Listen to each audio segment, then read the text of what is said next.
Benny. I'm telling you, everybody taking advantage of everything. I'm telling you, that's just it. That is exact words. Everybody's taking advantage, and that is why what Davido is doing, what he announced that he will do, is a big one.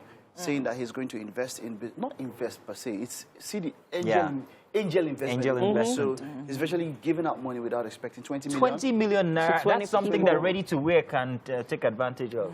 So he said, yeah, so just drop a pitch deck or something. Oh man, and it all originated from him talking about clearing his, was it his one of his cars. Yeah. And then someone said something, this was a very interesting part, said, how about the Maybach? He said, man, I'm my father's child for that one. And that was really funny. That was really funny because, and so there's been reporters like, look, out over there, you pay taxes per luxury vehicle. Yeah. And over time, you still pay throughout the lifespan of that vehicle. It doesn't happen here. You just pay for clearance. Once. So, Ogben, stop making noise, but whichever way, man, this is Davido. He almost can do no wrong. I was going to say, from earlier, we were talking about the fact that Davido put out a message saying that he's going to be giving 20 people 1 million naira each because of the hardship that every Nigerian is going through currently. There's so much happening. There's no light, there's no fuel. Diesel is expensive. So expensive, in fact, that Paul of P Squared came out with a text or a tweet where he said he spends 1.4 million naira every single month to power his diesel generator. And the heat these days is so much that you can't do without actually powering your plant all night. How about the food that's spoiled in fridge? Exactly, and all of that. Your gen can carry, it's not all gen can carry some fridge. I mean, I was at Tropicana yesterday, and we're actually going through how much we actually spend on diesel per day. Now, that is 650 per liter.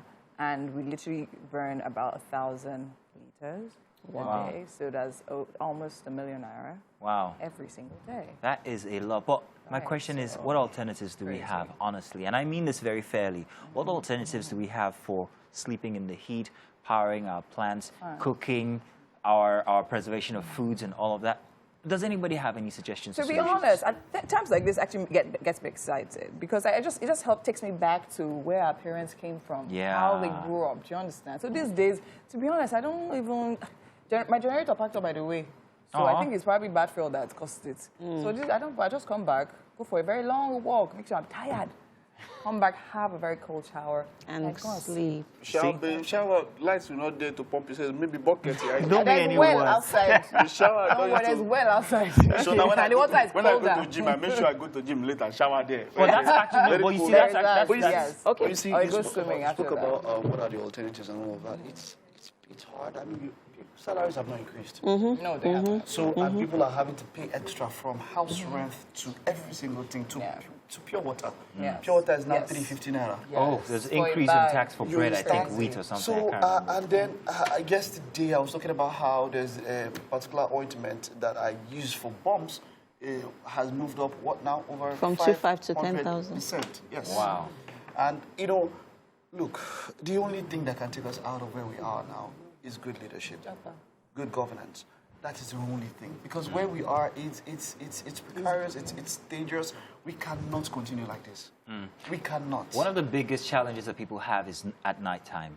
When you have to, I mean, I know someone who got to the office and said, I want to sleep now. And I'm like, this is stupid. I'm like, it was too hard, I can't sleep at home.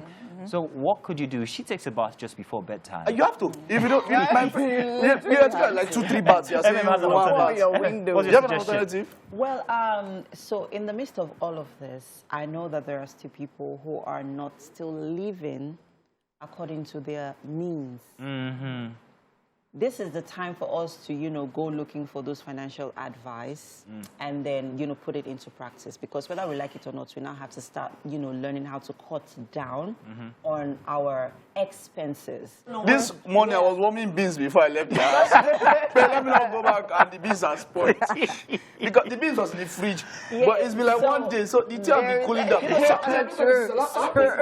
That this beans, don't look at some people have been used to a certain way of life for a really long time. And then they are frustrated and they're constantly venting. Well, how do you explain that to your children while we're dumbing down how we live? Then you have to find a way to communicate to them. If you have to, take them to cheaper schools. These are where our parents and grandparents you have to find a way to, just make things easier for yourself. Because the truth is, we can scream down the roof on good leadership.